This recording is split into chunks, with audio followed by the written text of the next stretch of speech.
So in this episode, we're going to talk about installing a local server on your computer. And this is something we need to have when we do want to write PHP code, because like I said in the last episode, PHP is a server-side language, meaning if you don't have a server running, it won't actually work inside the browser.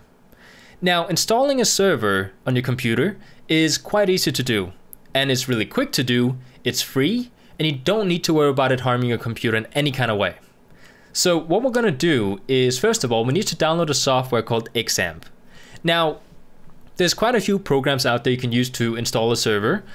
I like using the one called XAMPP, and I know a lot of other people do like it, and it's available for both Windows, Linux, and Mac. So for this episode, I'm going to focus on XAMPP. So we're going to open up our browser, we're going to go to Google, and you're going to search for XAMPP. And the first link would probably be the one going to apachefriends.org. So you're going to go ahead and click it, and in here you can see we can download for Windows, Linux, and Mac. So once you download it and install it, do notice where you do install it, because you're going to have to remember that for later.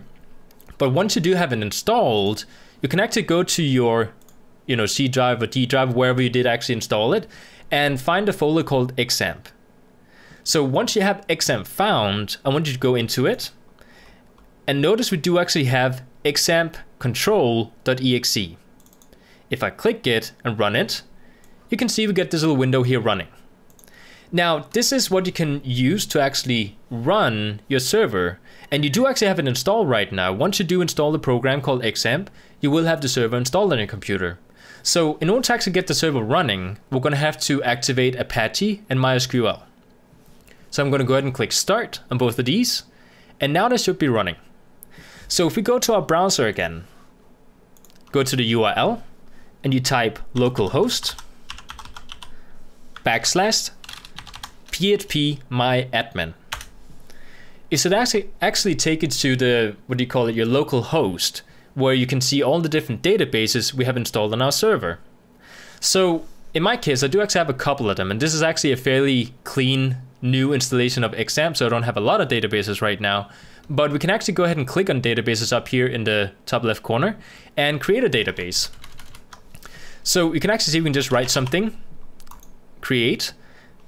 And I do actually apologize, mine is in Danish. The buttons should be the same places, just in English, of course. But as you can see, I did actually just install a database, or set up a database called SADAD, which was just gibberish I wrote in here. Now, databases we use inside PHP to store data.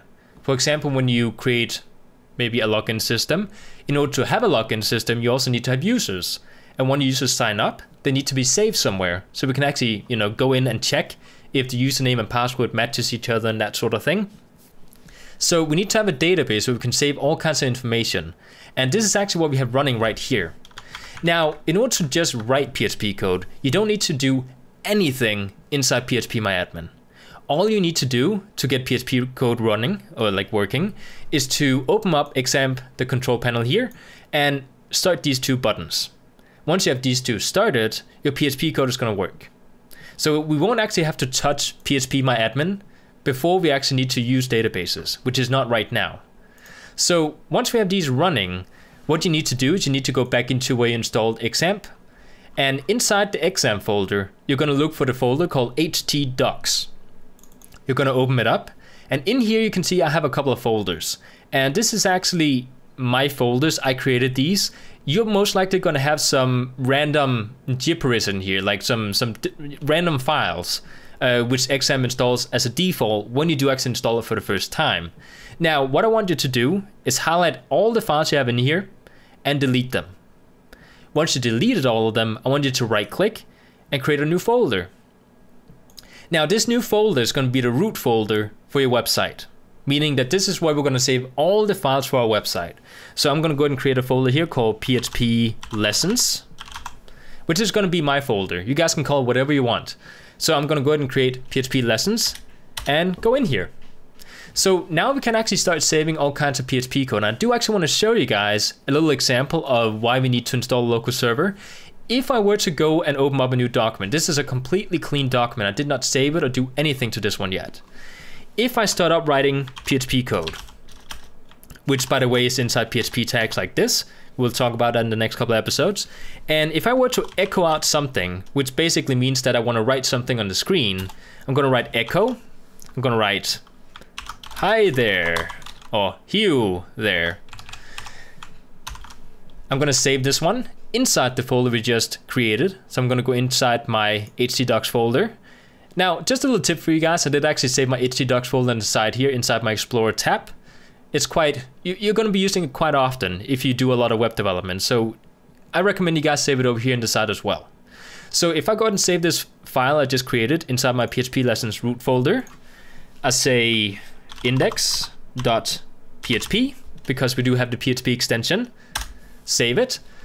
You guys will notice when I do actually go into my browser, go up into my URL and type localhost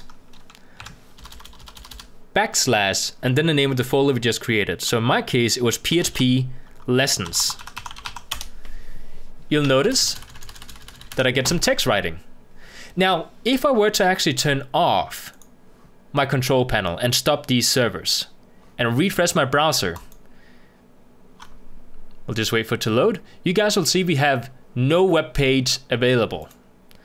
And this is why we need to have the server running, because right now we can't actually get it running. If I were to actually take this document and just run it inside my browser by right-clicking on it and opening with my Google Chrome, actually it doesn't choose it as a default here.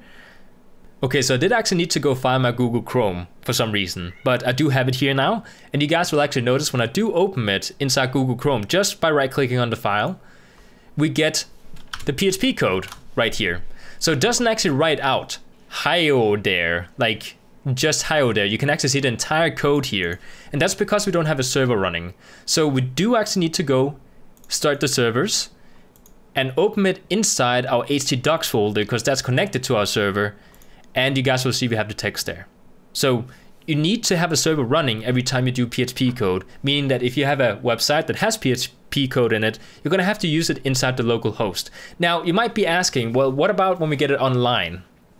Once you do get your website online, I'll show you guys how to get a server, or at least a database running on your server, because you will have a server automatically when you upload to an online hosting company.